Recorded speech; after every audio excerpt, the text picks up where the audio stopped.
প্ৰণিপাত কৰিব গ্ৰহণ। আহা অকুৰ। গোপৰাজ, হঠাৎ কিয় আগমন এই গকুলপুৰে? কিবা বাৰ্তা আছে?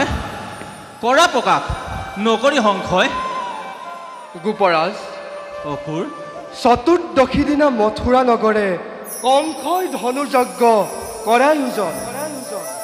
তালৈকে আপোনাক জনাইছে নিমন্ত্ৰণ।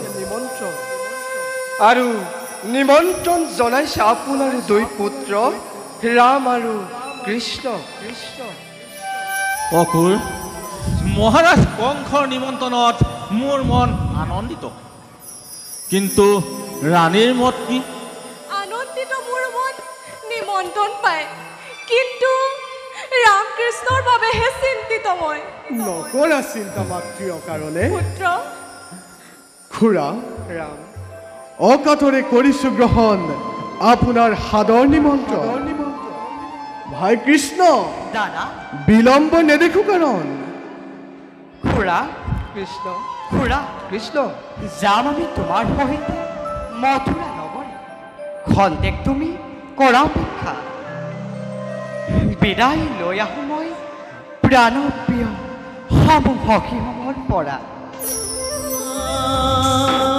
কৃষ্ণ, ও কৃষ্ণ,